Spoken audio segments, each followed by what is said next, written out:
bienvenue, la grande édition en direct sur i24 News, votre rendez-vous quotidien avec l'actualité du Moyen-Orient. Voici le sommaire de ce journal. Tsahal n'en finit plus de détruire les tunnels terroristes à Gaza, 4 km de long pour le dernier en date et une pression indirecte sur le Hamas via un soutien aux milices rivales. En coulisses, une autre bataille se joue, celle de Rafah. Washington pousse pour la réouverture du passage, mais Jérusalem craint de perdre l'un de ses derniers leviers sur le groupe terroriste. Tout cela sur fond de crise de confiance. Un responsable israélien accuse l'émissaire américain Steve Witkoff de servir les intérêts du Qatar. On tente de se repérer dans un instant. Gaza, mais aussi l'Iran, font-ils partie aujourd'hui de la même équation dans le calcul stratégique américain et israélien? Une armada est en route vers les côtes iraniennes. L'US Navy mobilise porte-avions et destroyers. En face, Téhéran publie une carte d'Israël ornée de cibles à frapper en cas de guerre. De quelle capacité dispose encore un régime désormais soupçonné d'avoir abattu plusieurs milliers de manifestants en une seule soirée? Nous reviendrons sur ces rapports alarmants et sur l'apparente hésitation de Donald Trump. Et puis ils sont près de 2 millions, musulmans, chrétiens, druzes, bédouins. Qui sont les Arabes israéliens? Citoyens à part entière depuis 1948, ils votent et siègent à la Knesset, mais leur identité repose sur un paradoxe. Arabes par culture, palestiniens par narratif, israéliens par nationalité. Comment concilier ces contrastes? Ce sera le dossier de la semaine. Rendez-vous tout à l'heure.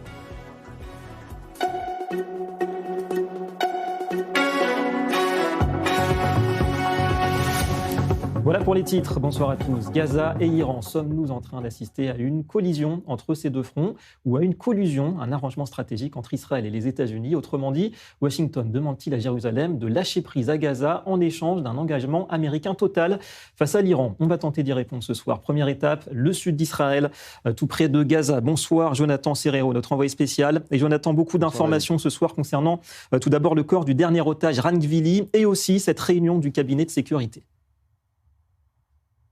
Oui, opération Courage du cœur, c'est le nom de l'opération qui est donnée pour retrouver la dépouille de Ran Gvili, puisque depuis la fin de la semaine, selon les bureaux du Premier ministre israélien, depuis la fin de la semaine, les forces armées israéliennes mènent grand train pour retrouver la dépouille du seul otage encore retenu par le Hamas et le djihad islamique dans la bande de Gaza.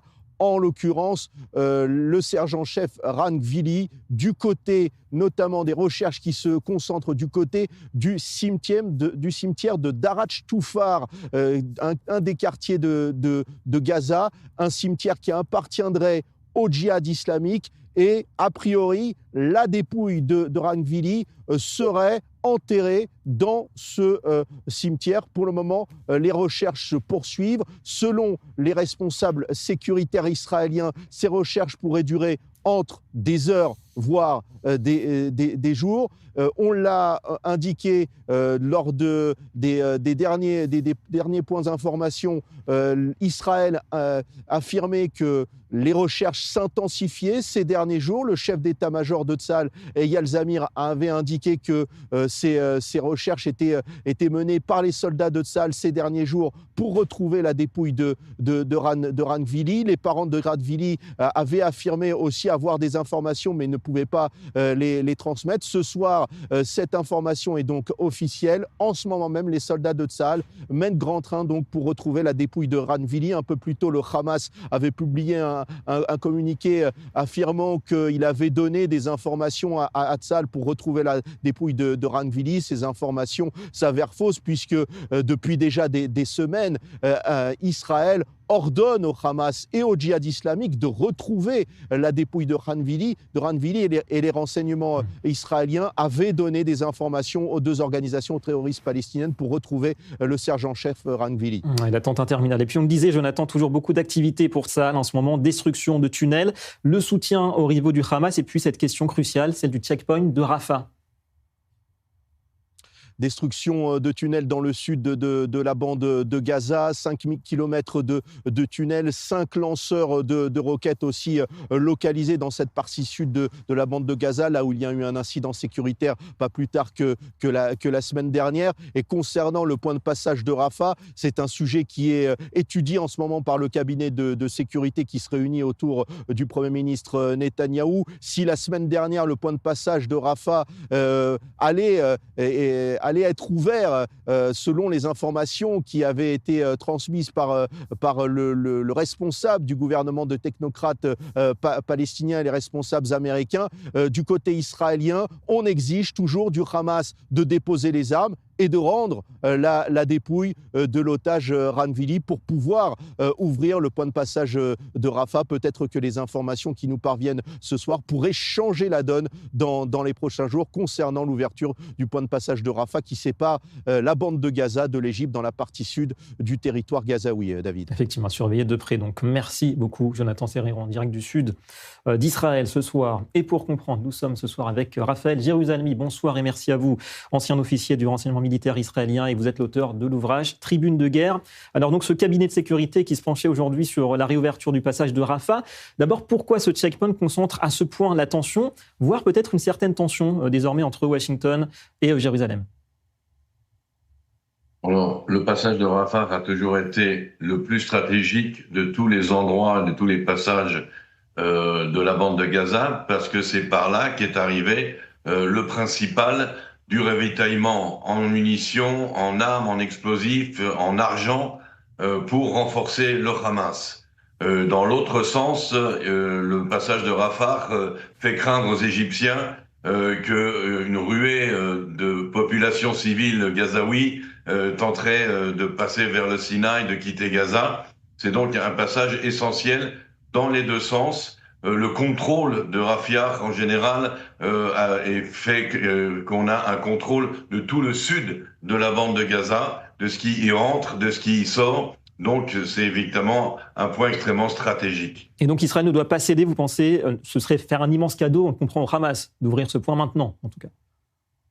Oui, mais il y a un dilemme. Alors, d'un côté, c'est vrai, on ne devrait pas passer à la phase 2, quelle qu'elle soit, lorsqu'on n'a pas terminé la phase 1 et récupéré le corps du dernier otage, et évidemment aussi exiger le désarmement du Hamas. D'un autre côté, plus on attend, plus c'est néfaste pour Israël, car chaque jour qui passe, et c'est à ça que le Hamas joue en fin de compte, il joue la montre, chaque jour qui passe est en faveur du Hamas, lui permet de se regrouper, de se redéployer, de remettre la main sur le contrôle sur la bande de Gaza, enfin sur la partie qui a été évacuée par Tsahal.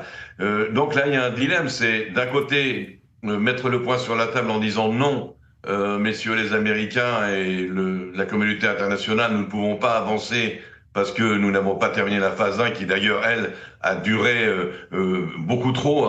C'est un petit peu ridicule après que Trump a fait les gros bras, il a laissé des semaines et des semaines de retard sur cette phase 1. Mais d'un autre côté, donc comme je le dis, attendre chaque jour, c'est en fait aussi faire un cadeau au Hamas qui reçoit de nouveau de l'argent des Turcs, du Qatar, qui peut, si le passage est ouvert, effectivement, recevoir de l'armement. Mais en attendant, il se renforce de toute manière, avec ou sans Rafah, sans le passage. Donc, comme vous dites, c'est un vrai dilemme. Alors justement, vous mentionnez le Qatar. Ça nous ramène à ces frictions entre Israël et les USA.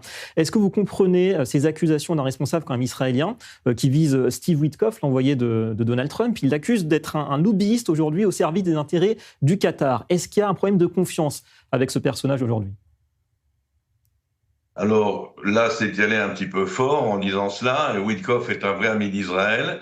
Mais effectivement, les États-Unis, la Maison-Blanche, Washington ont énormément d'intérêts économiques, militaires et financiers au Qatar.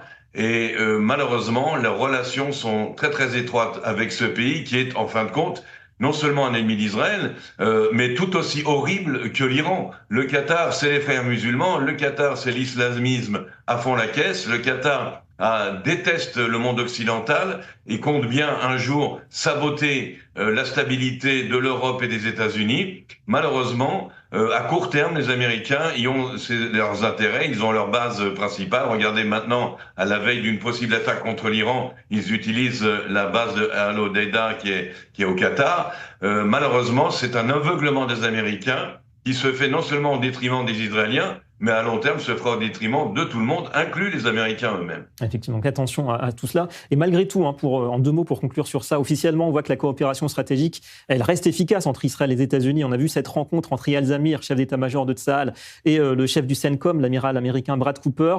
Vous pensez quand même que globalement, il y a une ligne commune aujourd'hui, que ce soit sur Gaza ou sur l'Iran, dont on va parler dans un instant, d'ailleurs? Absolument. En tous les cas, sur le plan militaire et sécuritaire, absolument. Les relations entre CENTCOM et Tsahal ont toujours été au beau fixe et continuent d'être au beau fixe. Ça, c'est sur le plan militaire et sécuritaire, où il y a eu des manœuvres conjointes.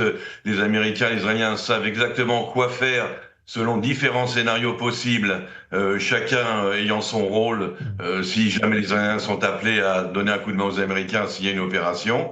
Au politique, c'est un petit peu moins clair, mais dans l'ensemble, je pense qu'il y a ici une communauté d'intérêts beaucoup plus grande, et l'objectif est beaucoup plus clair que dans ce qui se passe à Gaza, par exemple, justement. Un socle solide, en tout cas. Merci beaucoup, Raphaël Jérusalemi. Vous restez avec nous. On vous retrouve dans quelques instants. En bref, autre mission de Tsahal en ce moment, empêcher le Hezbollah libanais de se renforcer. L'armée israélienne a frappé ce dimanche une structure depuis laquelle opéraient des terroristes de la milice chiite. Le site en question, situé dans le sud du Liban, servait notamment à la fabrication d'armes. Une autre installation a été ciblée également un peu plus au nord, dans la région de la Beka. Tsahal qui rappelle que ces activités du mouvement pro-Iran constituent une violation des accords de cessez-le-feu, ainsi qu'une menace pour l'État d'Israël. Alors, l'autre actualité dominante dans la région, quelle suite pour la contestation en Iran? Toujours aussi difficile de se faire une idée précise du bilan de la répression, mais les différents rapports sont plus alarmants les uns que les autres. La pression militaire américaine semble également s'amplifier jour après jour. En témoigne ce déploiement hors norme de l'US Navy qui fait dire à certains experts que les préparatifs sont quasiment bouclés. On fait le point d'abord sur ces incertitudes avec Christopher Barola. Près d'un mois après le début des manifestations, beaucoup de questions entourent encore la répression par le régime et les réponses à venir des États-Unis et de la communauté internationale. Première question, combien de morts? Les chiffres diffèrent en fonction des sources, mais chacun d'eux révèle une répression meurtrière. Le régime iranien reconnaît la mort de plus de 3000 personnes. Une ONG iranienne affirme avoir pu confirmer la mort de plus de 5400 personnes. Elle précise que plus de 17 000 décès supplémentaires font l'objet d'une enquête. Le média d'opposition iranien Iran International affirme qu'au moins 36 500 personnes auraient été tuées, des massacres perpétrés en seulement 2 jours. Le média dit s'appuyer sur des rapports sur place, des témoignages de personnel médical et des témoins de familles de victimes.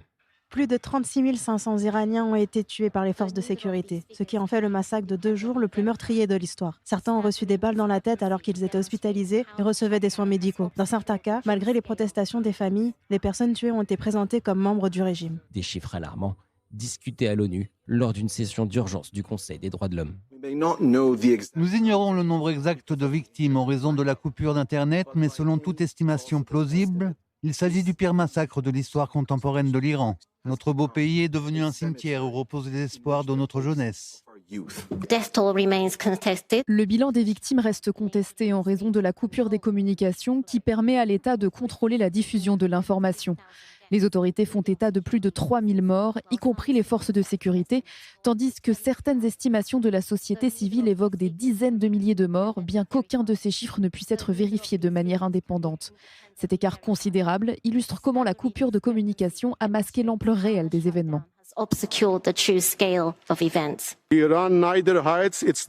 L'Iran ne dissimule pas ses morts. Nous demeurons les principaux détenteurs de la justice et la seule autorité chargée de demander des comptes. La République islamique d'Iran ne reconnaît ni la légitimité ni la validité de cette session extraordinaire et de sa résolution. Autre question, quelle réponse américaine? Si Donald Trump semblait vouloir calmer le ton ces derniers jours, le président américain se montre plus mystérieux désormais et a de nouveau laissé entendre une possible intervention. Nous avons beaucoup de navires qui se dirigent dans cette direction au cas où.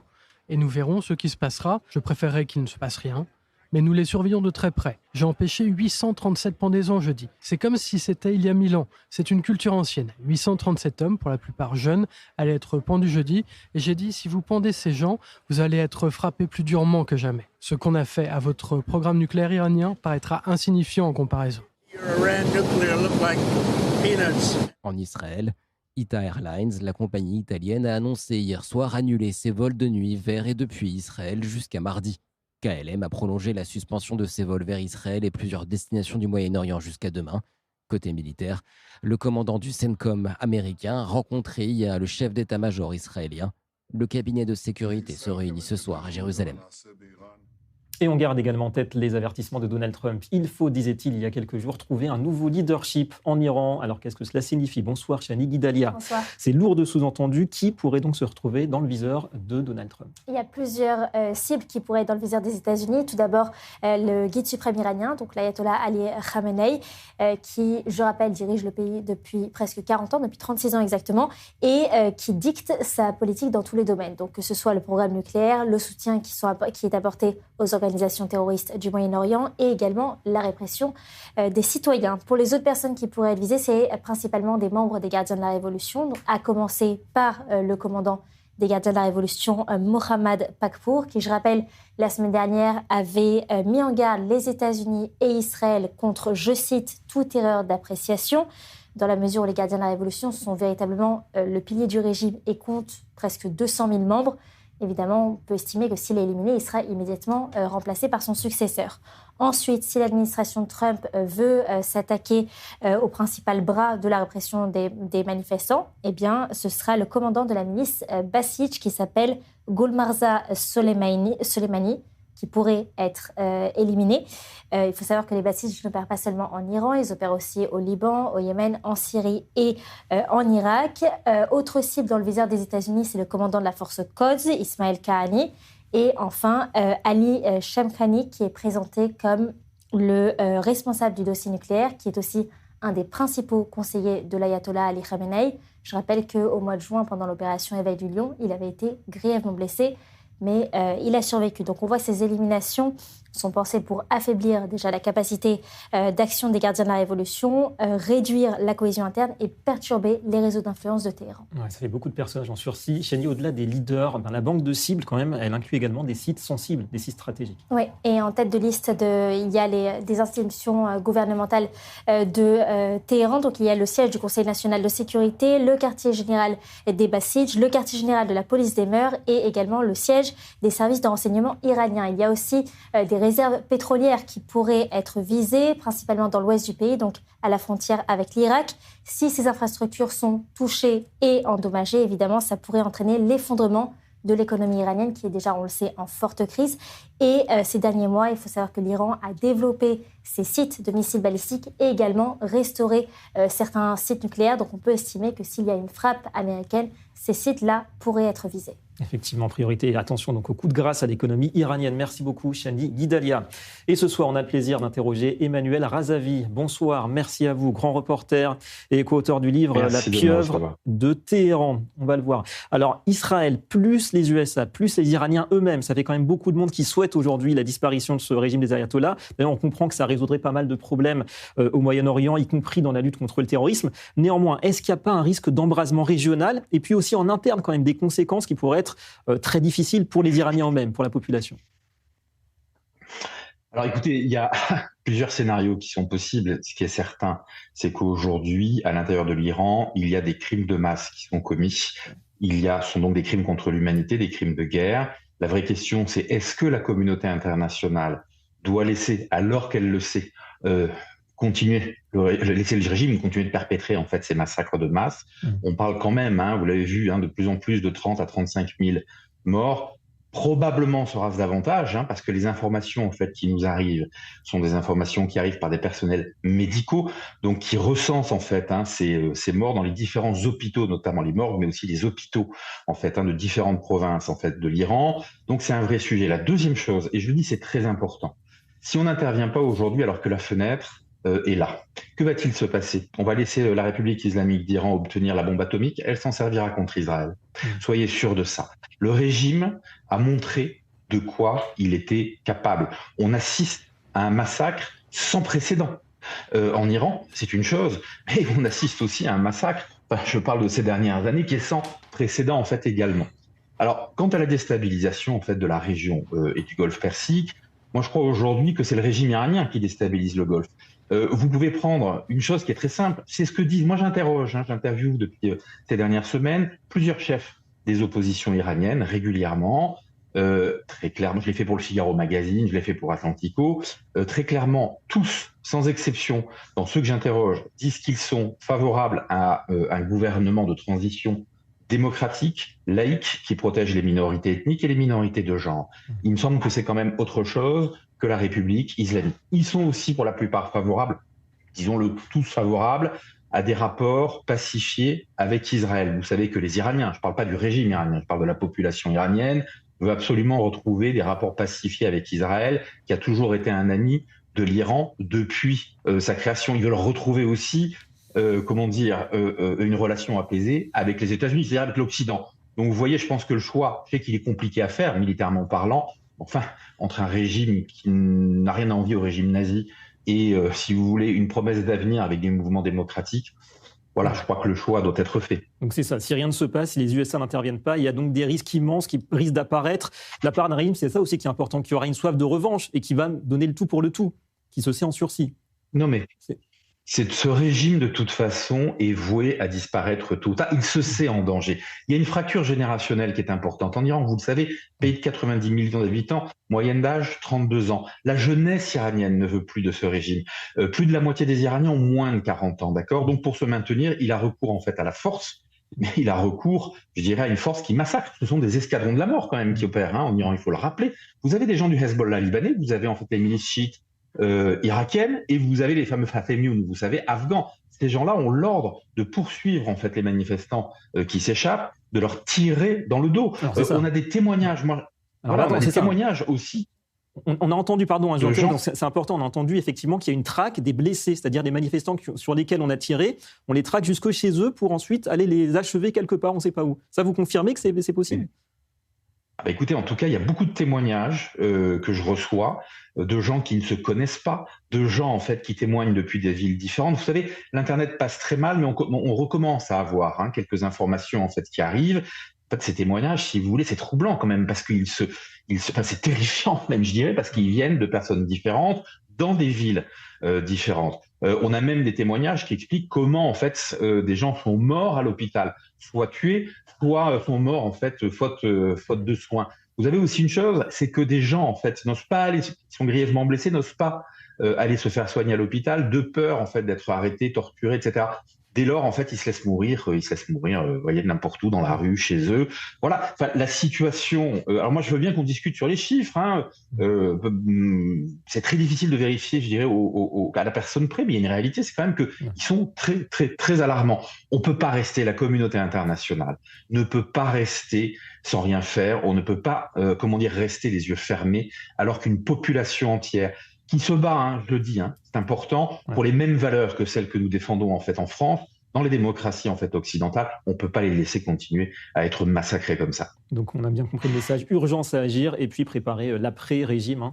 Ça se prépare dès maintenant, on le comprend bien. Merci beaucoup à vous, Emmanuel Razavi, d'avoir été ce soir en direct. Merci. Dans la grande édition. Et encore quelques questions à Raphaël Jérusalemi. On revient vers vous, rebonsoir.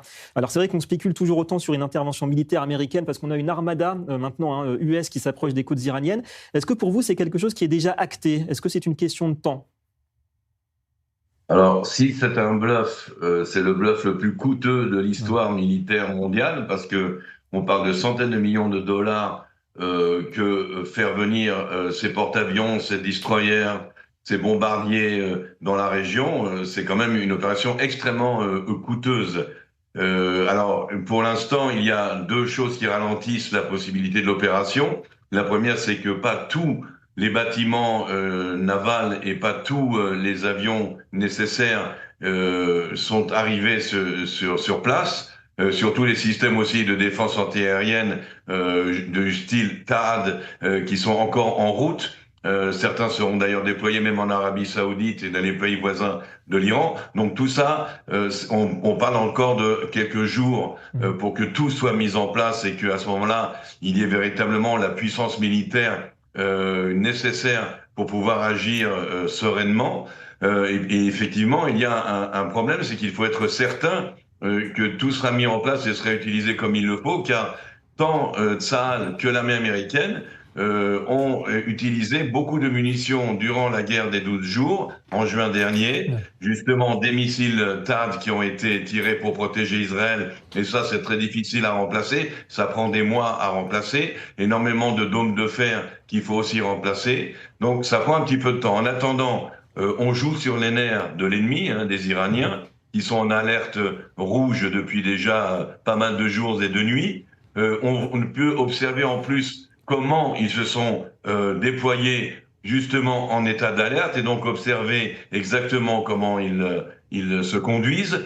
Et puis, une chose est certaine, quoi qu'il arrive, s'il y a une opération militaire américaine, il faudra avant tout faire diversion, parce que l'effet de surprise, on l'a plus. Mais on peut l'obtenir en faisant diversion, c'est-à-dire, pour être très caricatural, attaquer soi-disant par la droite, alors que la véritable attaque viendra par la gauche. Faire une diversion. Ce qui est aussi très important, c'est qu'il faut absolument, dès les premières minutes et les premières heures de cette opération, quelle qu'elle soit, une suprématie aérienne sur le ciel iranien, c'est-à-dire démolir très très vite, comme on l'a fait à la frappe initiale de la guerre des 12 jours, les batteries de défense antiaérienne iraniennes. Ils en ont reçu des Chinois, on le sait, quelques-unes depuis le mois de juin. Tout ce qui est en fait le contrôle des cieux au-dessus de l'Iran pour pouvoir, même si on veut juste bombarder le bunker de Khamenei, il faut absolument avoir une suprématie aérienne. Et surtout aussi, je pense, qui est très important dans le plan américain et ou israélien, la durée des combats. Il faut que ça soit un conflit qui soit limité dans le temps, de quelques jours et qui ne se prolonge pas, parce que là, ça serait au désavantage des Américains et des Israéliens, et ça déstabiliserait effectivement la région. Donc il faut frapper vite et fort. Donc on est plus, là, vous diriez, dans la planification que dans l'hésitation. Alors justement, pour conclure en quelques mots sur tout ce qu'on a dit par rapport à Gaza et à l'Iran, Raphaël Jérusalemi, est-ce qu'on peut imaginer une sorte de deal entre Israël et les États-Unis, c'est-à-dire action de Washington face à l'Iran, et puis quelque part Israël qui lèverait le pied, en tout cas qui desserrerait un petit peu l'étau en contrepartie du côté de la bande de Gaza? C'est une possibilité, mais je n'en suis pas persuadé. J'ai bien peur que ces temps-ci, la Maison-Blanche n'en fasse qu'à sa tête et que les Israéliens fassent les frais d'une certaine politique américaine qui n'est pas toujours très judicieuse au Proche-Orient. J'ose effectivement espérer qu'entre Benjamin Netanyahu et Donald Trump, il y a une sorte de collusion, une sorte d'entente ou tacite ou déclarée, et que la visite de Witkoff et Kouchner n'était pas anodine samedi dernier, hier, en Israël, pour justement accorder les violons. Effectivement, comme souvent, c'est ce qui se passe avant les principales opérations. Merci beaucoup à vous, Raphaël Jérusalemi, pour cette analyse en direct ce soir avec nous. Alors, l'Iran défie, quoi qu'il en soit, pour la superpuissance américaine. Et si l'expérience acquise récemment au Venezuela pouvait compter face aux ayatollahs?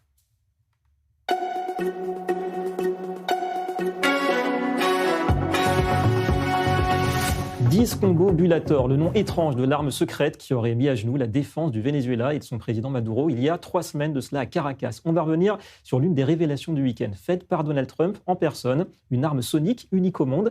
Un expert pour répondre à nos questions ce soir, c'est Guillaume David Deniel. Bonsoir et merci à vous. Vous êtes directeur technologie de défense et relations internationales du think tank Liberté et Prospective. Alors que sait-on d'abord précisément concernant cette arme en termes de fonctionnement et puis aussi en termes d'utilisation? Est-ce que d'ailleurs c'est la première fois qu'elle aurait été utilisée? David, merci beaucoup de me recevoir dans votre émission. Alors c'est vrai que le nom qu'a employé Donald Trump est un peu un nom qui est digne d'une bande dessinée, mais on est vraiment sur ce qu'on appelle de l'électronic warfare ou alors de la guerre électromagnétique. Il faut savoir que ce type de développement est issu directement des recherches sur les bombes nucléaires qui ont été faites à peu près dans les années 1960-1970. Et nous sommes sur 2 types d'armes qui auraient pu être utilisées ou qui ont été conjuguées, qui s'appellent l'EMP, l'Electronic Magnetic Pulse, ou alors l'AHP, l'High Power Microwave, Puis, si vous voulez une sorte de comparaison, il y en a deux qui sont assez faciles. La première, c'est le champ électromagnétique que l'on attend lors des éruptions solaires. C'est un champ qui est une onde électromagnétique qui vient perturber en fait les installations électroniques. Et la deuxième comparaison, c'est lorsque vous avez des éclairs lors de grands orages. Vous avez des perturbations, eh bien c'est exactement la même technologie, c'est-à-dire que vous avez un faisceau électromagnétique qui vient sur un endroit précis ou alors sur une région qui vient perturber en fait tous les éléments, tous les ordinateurs ou tous les éléments électroniques. Ouais, donc c'est vrai qu'il y a une arme impressionnante, électromagnétique, avec quand même des effets, on va dire, biologiques, puisqu'on a vu apparemment qu'il y aurait eu des saignements de sang, et puis des saignements de nez, pardon, et puis également du sang qui aurait été vomi par certains Vénézuéliens. Est-ce que Donald Trump en aurait trop fait, trop dit peut-être? Parce qu'on se doute qu'une telle arme puisse servir sur d'autres terrains, en Iran par exemple, prochainement. Pourquoi pas? Alors, non, il n'en a pas trop fait, parce qu'en fait, Donald Trump, ce qu'il cherche à faire, c'est réimposer la puissance américaine. Donc, ce qu'il a fait, c'est en fait exposer une technologie en, bien sûr, comme d'habitude, en perturbant un petit peu les lignes d'information, en communiquant que son arme est extraordinaire et qu'elle dépasse toutes les capacités qui existent au monde. Comme je vous l'ai dit, ce sont des recherches qui existent depuis les années 1960-1970. Donc, beaucoup de pays ont fait des recherches sur ce type de technologie. Pour ce que vous avez évoqué, David, ce sont des rumeurs sur les saignements et sur les comportements. Une des deux armes ne provoque pas ce type d'effet. De symptômes. Par contre, ce que l'on peut dire, c'est que ça arrange bien aussi le Venezuela de dire qu'ils ont été attaqués par une arme un petit peu mystérieuse, ce qui permet aussi d'expliquer la façon dont ils ont été victimes d'une attaque américaine qui a été extraordinairement bien organisée. Ouais, avec cet échec vénézuélien. En tout cas, opération dissuasion, vous dites calculée de la part de Donald Trump.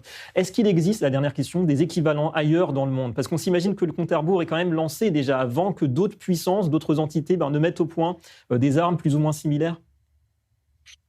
Alors, comme je vous l'ai dit, ça fait partie des recherches en fait sur l'électromagnétisme autour des explosions des bombes nucléaires. Donc, on date des années 1960-1970. Ce qui s'est passé, c'est que des pays ont un peu lâché ce type de développement.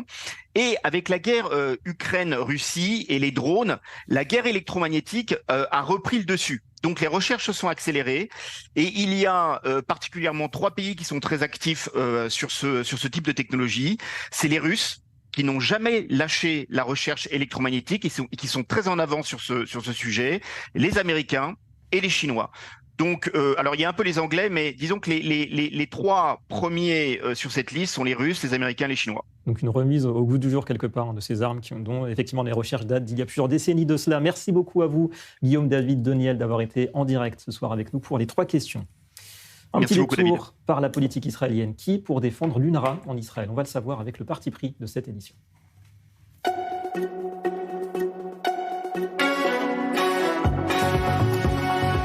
Israël a entamé mardi dernier la démolition des locaux de l'agence onusienne dans le quartier de Sheikh Jarrah à Jérusalem, et on sait que des membres de l'UNRWA avaient participé au massacre du 7 octobre. Alors on a entendu les critiques, notamment de la part des Nations Unies, évidemment. On va voir qu'il y en a aussi en Israël. Daniel Haïk, bonsoir Daniel, bonsoir. Notre analyste. J'ai nommé la Cour suprême, qui d'autre?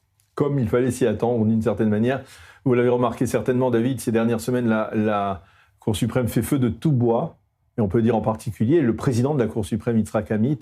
Il y a eu plusieurs décisions qui ont été de geler, entre autres, par exemple, la fermeture décidée par le gouvernement de la radio de l'armée. Il y a d'autres décisions qui ont fait grincer des dents du côté du gouvernement israélien. Et puis là encore, eh bien, on voit que Yitzhak Amit a décidé de se mêler et de marcher sur les plates-bandes du gouvernement. Le gouvernement a donc décidé de fermer les bureaux de l'UNRWA. Il est allé peut-être un petit pas au-dessus en décidant de détruire ces bureaux, donc dans le quartier de Sheikh Jarrah. Et ça n'a pas plu à Yitzhak Amit, qui a décidé, et qui a suite aussi à un un recours déposé contre la décision même de fermer le bureau de l'UNRWA, a dit qu'il n'était pas question de continuer la démolition de ces bureaux et que celle-ci n'était pas en règle par rapport à l'état de droit d'une certaine manière. Tout cela, bien entendu, suscite beaucoup de débats et encore des critiques de la part de l'aile droite du gouvernement israélien où on rappelle à Yitzhak Amit tout simplement que l'UNRWA, les fonctionnaires de l'UNRWA ne sont pas des enfants de cœur, que certains, comme vous l'avez dit David, ont participé au massacre du 7 octobre, que l'UNRWA a encouragé, avait parmi la population de Gaza énormément de bénévoles ou de supporters qui ont participé à ce qui s'est passé le 7 octobre et également qui ont participé à des actes terroristes. Et donc, quelque part, on ne comprend pas cet acharnement du juge Yitzhak Amit à vouloir ressusciter, c'est le terme qui a été utilisé par certains membres de la droite israélienne, ressusciter l'UNRWA alors que celle-ci est dans une situation difficile en Israël. Et donc, quelque part, la question que se pose, c'est comment on juge. Et ça, c'est un véritable problème. Ça s'était déjà posé, c'était une question qui s'était déjà posée au moment de la présentation de la fameuse barrière de sécurité au début des années 2000. Alors, pour essayer de freiner l'intifada, la seconde intifada, Sharon avait construit une barrière de sécurité. Et bien, à chaque fois que cette barrière de sécurité passait sur un champ palestinien, il y avait un recours déposé par des Palestiniens civils avec le soutien des ONG de l'extrême gauche israélienne, contre l'armée israélienne. Et à chaque fois, l'armée, ou parfois l'armée, devait se soumettre aux décisions de la Cour suprême de déplacer le tracé de cette barrière de sécurité ou droit. C'est une question que l'on peut se poser aujourd'hui. Je crois qu'il aurait fallu que le juge Yitzhak Amit soit plutôt dans la nuance et plutôt que c'est dans sa volonté de montrer qui est le plus puissant par rapport au gouvernement ou à l'échelon parlementaire.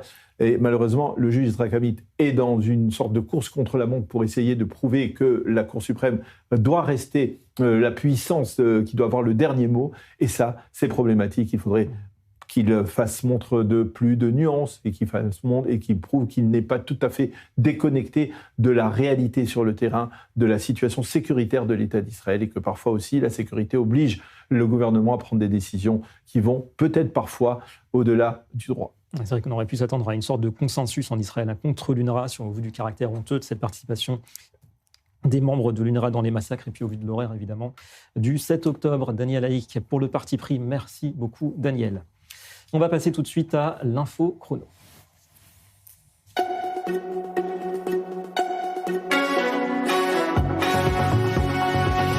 Elle menait des recherches sur le cancer aux États-Unis pendant que le régime auquel elle appartient et son père réprimaient la contestation en Iran. Fatmeh Ardeshir Larijani, la fille d'Ali Larijani, l'ancien président du Parlement iranien, actuel secrétaire du Conseil suprême de sécurité nationale iranien, vient d'être licenciée de l'université Emory d'Atlanta. Sa présence au sein de l'établissement avait provoqué une vive polémique depuis l'imposition de sanctions américaines visant son père. Il y a quelques jours, le Trésor US accuse ce dernier d'avoir coordonné la répression au nom du guide suprême. L'université n'a pas établi de lien explicite entre ces sanctions et sa décision donc de renvoyer la professeure. La menace terroriste en Europe, arrestation en Allemagne d'un ressortissant libanais. Il est soupçonné d'avoir préparé des attaques contre des cibles juives. Les enquêteurs estiment qu'il a collaboré avec l'un des 3 membres présumés du Hamas arrêté à Berlin en octobre dernier. Il aurait contribué à l'acquisition d'au moins 300 munitions. L'individu a été interpellé vendredi soir à l'aéroport de Berlin-Brandebourg à son arrivée en provenance de Beyrouth.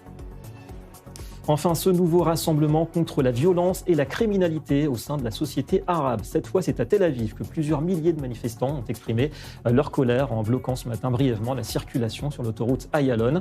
Mobilisation organisée par le mouvement de gauche Standing Together qui estime que les autorités abandonnent la minorité arabe. La police a rapidement dispersé les participants.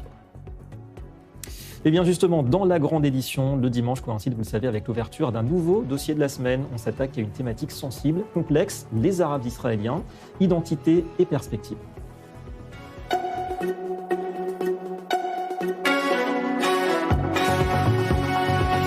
Un dossier sans concession ni caricature. On va nous tenter de cerner en 5 jours ce qui ressemble à un paradoxe arabe de culture, d'héritage, mais israélien de nationalité, et bien souvent très intégré. On parle d'un Israélien sur 5. Il est bien plus question d'identité et d'équilibre entre solidarité envers la cause palestinienne et relation à l'État d'Israël. On va commencer par la genèse de cette problématique. Les présentations avec Shani Guidalia. Ils sont près de 2 millions, environ 20% de la population israélienne. Musulmans, chrétiens, druzes, bédouins. Ils parlent arabe, votent en Israël, paient leurs impôts à l'État juif, envoient leurs enfants dans les universités israéliennes et regardent la Knesset comme leur parlement. On les appelle les Arabes israéliens. Une formule simple pour une réalité profondément paradoxale. Être arabe, souvent se définir comme palestinien par la culture et la mémoire, tout en étant citoyen d'un État né du projet sioniste. Leur citoyenneté naît en 1948. Quand l'État d'Israël est proclamé, environ 150 000 Arabes restent à l'intérieur des nouvelles frontières. Ils ne partent pas, ne fuient pas, ne sont pas expulsés. Ils deviennent juridiquement citoyens à part entière de l'État d'Israël, égaux en droit. Mais cette citoyenneté est née dans un traumatisme fondateur, la Nakba. Mai 1948, 5 pays arabes déclarent la guerre à l'État d'Israël qui vient de proclamer son indépendance. Leur échec est cuisant. Pour les Arabes, c'est à la fois une défaite collective et le début d'une nouvelle existence civique. Citoyens d'un État qui se définit comme juif et démocratique, une minorité nationale qui doit se réinventer une identité. Depuis, la tension est permanente. Appartenance civique à Israël, solidarité historique et culturelle avec le peuple arabe palestinien et réalité quotidienne d'une intégration économique, sociale et linguistique. Alors, qui sont-ils vraiment ? Une minorité civique loyale envers l'État ? Une minorité nationale palestinienne à l'intérieur d'Israël ? Des Israéliens arabes ou des Palestiniens citoyens d'Israël ? C'est toute la problématique identitaire qui s'ouvre ici. Comment être chez soi dans un État qui n'a pas été pensé pour vous et rester fidèle à un narratif collectif qui fait de votre histoire une défaite ? Aujourd'hui, Israël dénombre environ 2,1 millions de citoyens arabes, musulmans, chrétiens et druzes, soit environ 21% de la population totale du pays. Alors voilà, important de se repérer d'entrée avec quelques chiffres clés. Un Israélien sur 5 aujourd'hui est donc arabe. Bonsoir Christopher Barolin. Christopher, quelles sont d'abord les principales régions dans lesquelles vivent aujourd'hui les Arabes israéliens ? Eh bien, la majorité de la communauté arabe vit dans 3 secteurs en Israël. Le nord du pays, la Galilée, le triangle central et le Negev. Vous voyez à l'écran cette carte avec certaines villes où vivent au moins 20% d'Arabes. On voit des villes comme Nazareth, Haïfa, Saint-Jean d'Acre, Jérusalem pour ne citer qu'elles.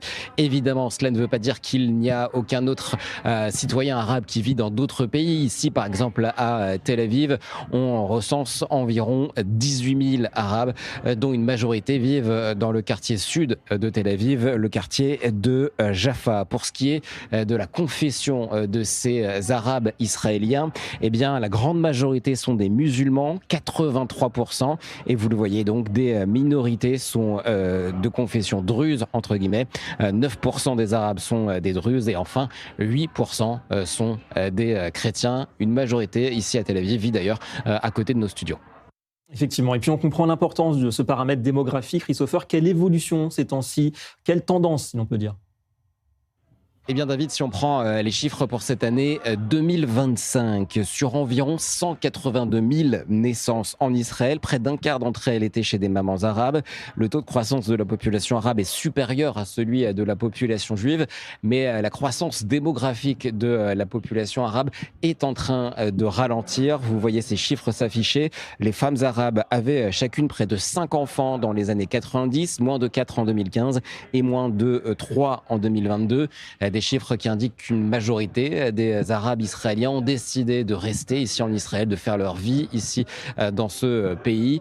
Et donc une communauté arabe qui est partagée entre l'histoire israélienne et leur histoire arabe nationale.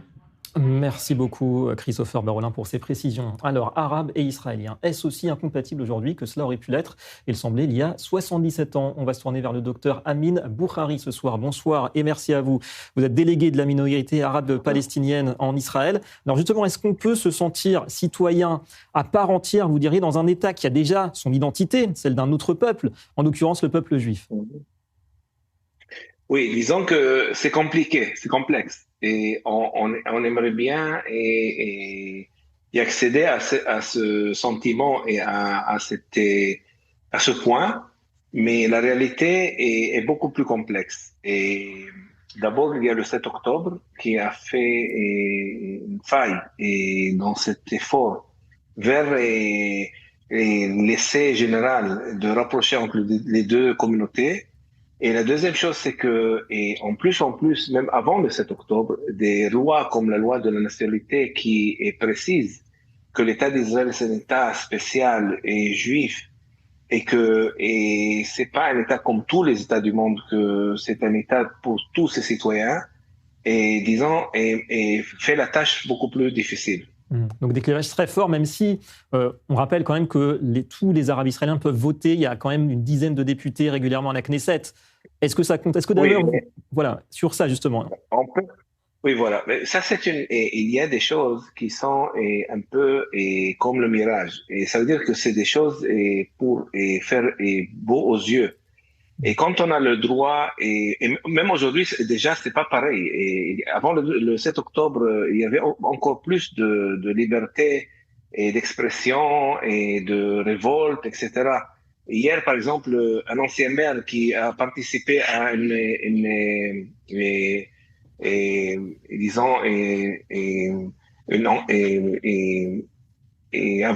enquête pour une manifestation. Une manifestation, voilà, pour le crime dans le milieu arabe. Il a été détenu jusqu'à ce matin comme le dernier délinquant.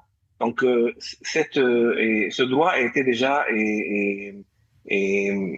mis en question. Mais en plus de ça, et c'est vrai qu'on a le droit de voter. C'est vrai qu'il y a des représentants et de la minorité arabe au sein du Parlement israélien.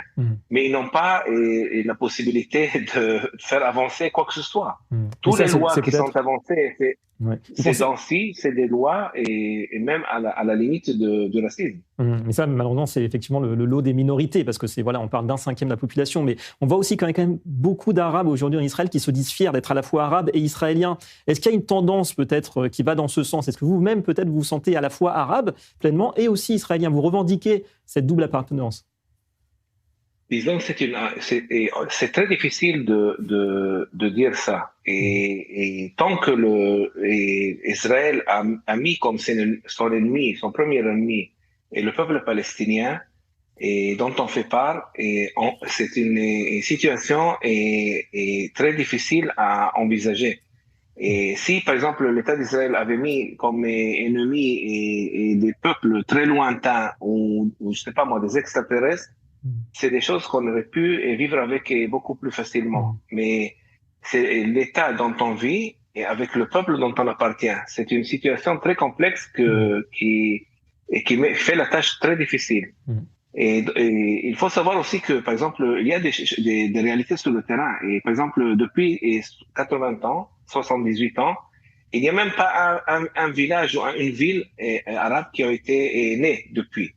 On ne peut pas avancer au niveau de faire expansionner les bâtiments ou l'hébergement, et même 1 mètre en plus. Il y a plein de choses qui sont difficiles à voir. Et maintenant, et dernièrement, la délinquance et les crimes dans le milieu arabe et fait que cet effort que beaucoup de personnes comme moi auraient bien aimé même et emmener avec eux la foule pour ce que vous dites exactement, et ça rencontre une barrière. Effectivement, on parlera d'ailleurs dans le cadre de ce dossier de la semaine de la violence endémique dans la société arabe israélienne. Mais est-ce que vous dites que la solidarité, parce que vous parlez de la cause palestinienne, effectivement, on sait qu'il y a des tensions entre Israël et les Palestiniens, mais cette solidarité d'une partie des Arabes israéliens envers cette cause palestinienne, est-ce que ça passe avant, quelque part, la loyauté envers l'État d'Israël, pour vous? Et d'abord, la loyauté, c'est une question d'éducation de maison. Et nous, on est loyaux parce qu'on a eu l'éducation à la maison d'être loyal et à tout ce il faut disons respecter comme droit, comme l'ordre public. Et cette loyauté il ne faut pas toujours la mettre en question. C'est une loyauté et de n'importe quel être humain qui vit dans un endroit et qu'il doit respecter la loi et l'ordre public. Justement, elle n'est pas remise en question.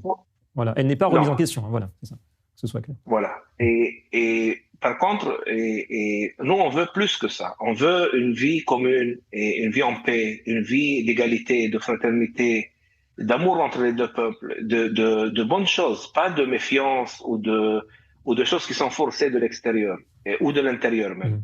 Et il y a des gens en Israël qui sont vraiment positifs et croient en cette vie, mais aujourd'hui, de nos jours, ils représentent une minorité de la majorité juive israélienne. Ouais. La majorité juive israélienne, à 30% au moins, elle est très radicale et elle ne voit pas elle ne voit pas les choses de cette façon. Elle voit les choses comme ça. Nous, on est un État juif. Celui qui ça lui convient, il peut rester. Celui qui ne convient pas, il peut y aller. Et c'est ça qu'il faut essayer de changer. Ouais. J'espère que les prochaines élections, il y aurait ce changement. Voilà, on y revient avec cette alliance qui se dessine entre les différentes formations d'Arabes. En tout cas, insistez, vous dites, sur ce qui peut rapprocher les deux peuples. Merci beaucoup à vous, docteur Amin Boukhari, d'avoir été avec nous pour le dossier de la semaine. Allez, changement de région, on va parler d'antisémitisme. Cap sur la France.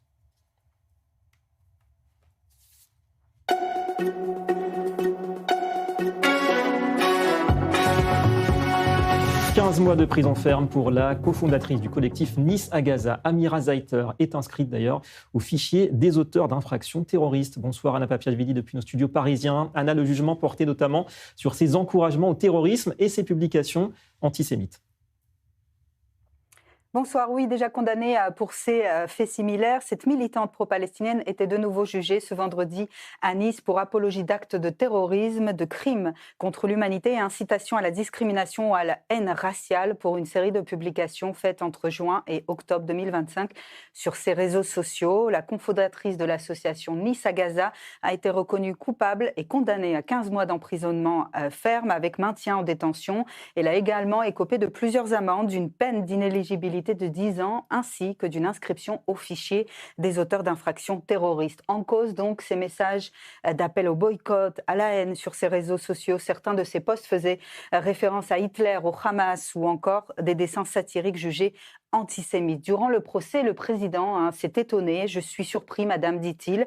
Vous n'avez pas l'air d'être bête. Vous republiez pourtant ce qui vous a déjà valu une condamnation. » Ce à quoi Amira Zaiter a répondu simplement ne pas s'être douté que cela constituait une infraction et n'adressait pas un regard aux partis civils, refusant même de répondre à leurs questions. Pour les partis civils, Maître Louis Bensa pour la LICRA a estimé qu'un esprit armé de cette idéologie peut passer à l'acte car il a jugé que l'antisémitisme est ici assumé. La procureure a adressé un réquisitoire tout aussi sévère. Il faut le rappeler, en novembre 2024, cette mère de famille avait déjà écopé de 3 ans d'emprisonnement, dont 2 avec sursis, peine ensuite réduite en appel à 18 mois, dont 12 avec sursis probatoire par la Cour d'appel d'Aix-en-Provence. Ça, c'était en juin dernier. Du côté de un avocat, il a expliqué qu'elle est peut-être accro aux réseaux sociaux, elle veut s'exprimer, montrer son indignation, mais elle ne le fait pas de la bonne manière. Voilà ce qu'a déclaré celui qui n'exclut pas aussi de faire appel de cette condamnation.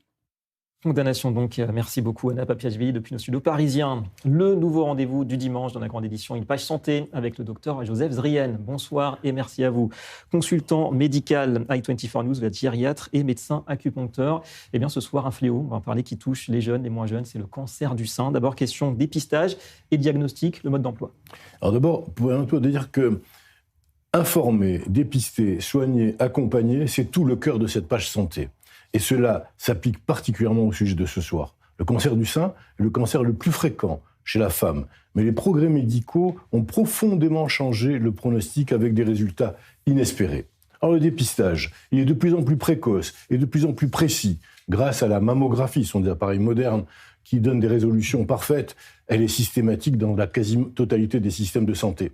L'intelligence artificielle qui permet de détecter des lésions de plus en plus fines, donc de diagnostiquer de plus en plus précocement, ce qui va tout changer. En fait, le cancer du sein, c'est 4 types de cancers.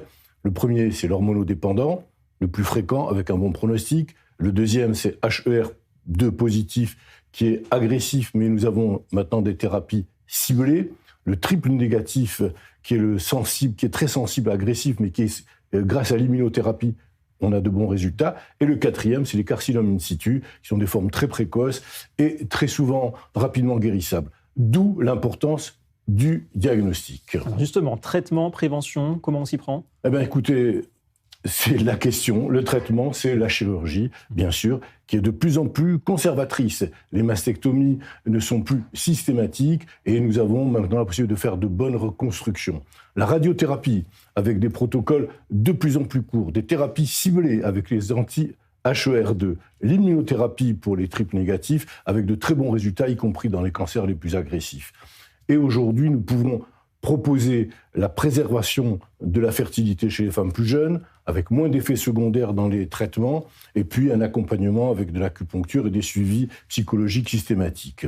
La prévention, très importante. Garder un poids stable, une activité physique régulière, l'allaitement, qui est une protection, la vigilance et les suivis médicaux dans les antécédents familiaux, et les tests génétiques à notre disposition qui permettent d'avoir un bon suivi.